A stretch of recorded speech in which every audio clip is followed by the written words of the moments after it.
Justice Department is just eliminating its financial crimes division with regards to crypto. Its entire crypto squad has been axed. Just gone. No longer pursuing any cases. You can see it here. They're just not going to enforce crypto cases, which is interesting. So I sent this. I mean, I saw this as it got published because I was in my reading time. And I sent it instantly to Coffeezilla. He might have made a video by now. We could watch it. But I sent it instantly to him, and he sent me back. He said, I'm so depressed about it. It's all I can do is to laugh, thinking about hanging up the hat, I mean suspenders. That's crazy. That's crazy. Like, what is the point of him being able to bring attention to crypto fraud if there's no enforcement? Oh, we did make a void video? Let's see. Is it long? Because I'm still brain rotted. This is actually perfect. No, wait, did he? I don't know. Oh, for you. Welcome to my ongoing slide into depression. The U.S. Justice Department just disbanded their cryptocurrency enforcement unit. At this point, guys, it's just us. We're the only ones out here calling this stuff out. The government itself does not care. It is funny. You know, I used to be more optimistic than on Coffeezilla, it's part of the aesthetic is like this depressed detective. And I used to be slightly more optimistic. And then we got the void. And slowly I have become maybe more jaded than I even show on Coffeezilla. At this point, on Coffeezilla, I'm trying to bring some light to it. I'm trying to bring it lighthearted. And I barely can. I am way more cynical and black-pilled than I've ever been in regards to the government, law enforcement. It's absurd. I mean, what are we exactly doing here? So the real memo here is that essentially in light of the Trump presidency, they're going to cool off on a lot of their prior enforcements, specifically as it relates to virtual currency exchanges, mixing and tumbling services like Tornado Cash, and offline wallets. And they say this is to target instead. Do you guys think Coffeezilla is just jealous of all the gains everyone made in crypto and is like taking it out on the world?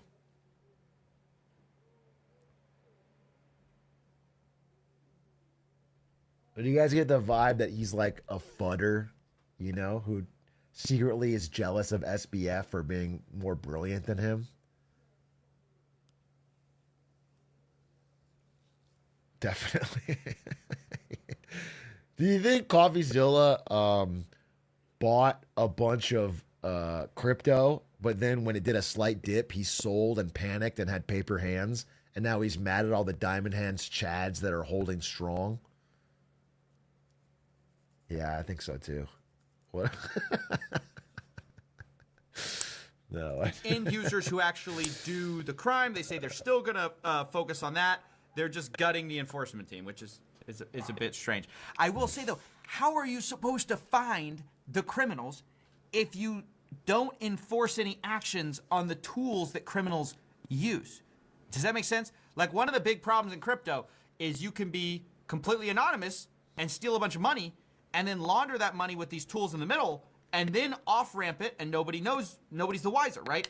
So the part of the way this was addressed was you target the thing in the middle, which is Tornado Cash, for example. The problem is now we're saying we're not going to do that. We're not going to target any of the tools that criminals use. We're just going to target the criminals. But how are you supposed to target the criminals when you don't know where they are because of the tools, right? It's kind of this funny thing.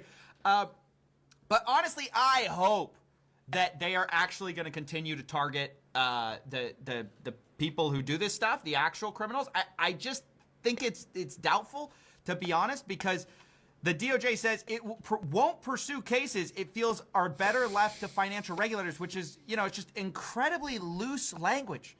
And the problem is the financial regulators themselves have been gutted, as evidenced by every day it seems that the SEC is dropping another case. So what financial regulators are we leaving cases to exactly? This seems more like... For those who haven't been through something like this is like exactly the steps that happened in Clancyville to make it go from a thriving city to a despair-ridden hellhole. Really, I distinctly remember when Clancyville stopped enforcing financial crimes. Like I've lived through that. I know my lived experience matters to you, but I remember that happening and thinking, wow, this could be bad. And all of a sudden, it is scary stuff. Who dat? Watch more of this video. I mean, this is kind of a sad video, to be honest. Like Coffeezilla is a voice of truth and reason, especially in the crypto world. It's very hard to track or enforce anything. And I thought one thing I'll say though is maybe I'm slightly less doomer on the lack of crypto enforcement specifically, only because I think crypto has already scammed so much it solved itself. In my mind, and from what I'm seeing, the problem of young men being lured into crypto to lose their money is now kind of ending, in that they've already been scammed so much they've been burned away. Everyone has been rugged, and so I just see the prices dropping left and right on all sorts of crypto, even with the government behind them, essentially. So I do feel, I still think it should be persecuted, but I feel like at the end of the day, it's doomed regardless. Crypto as currency.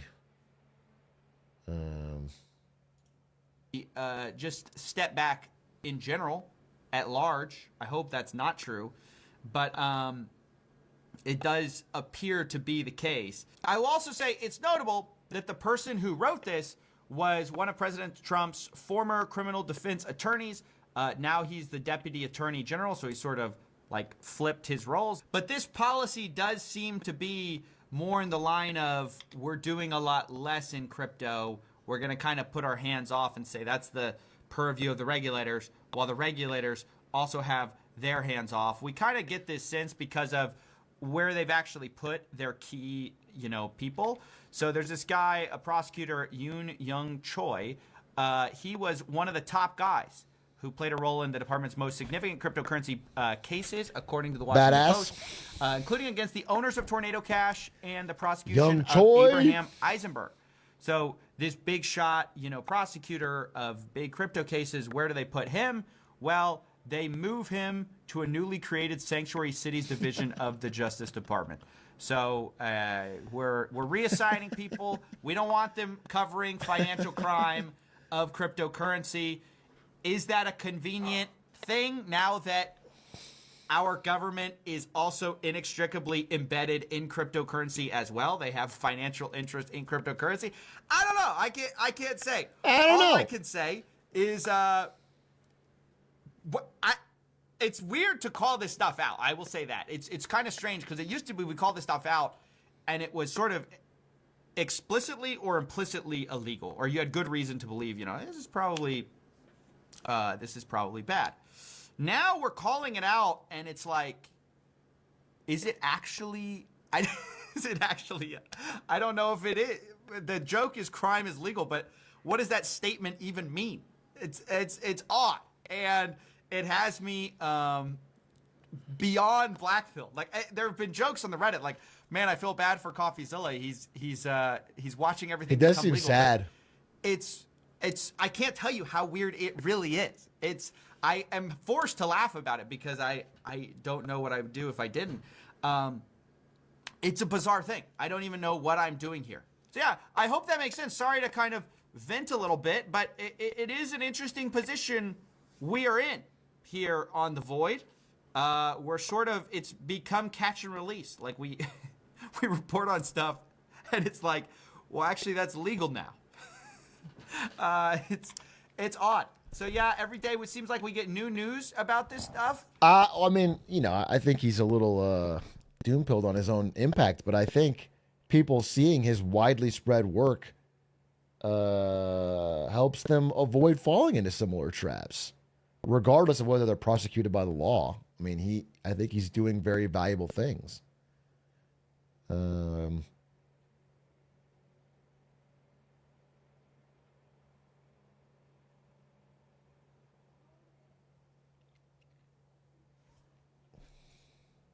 But yeah, we got to continue reporting on it for now until I figure out what I'm going to do here.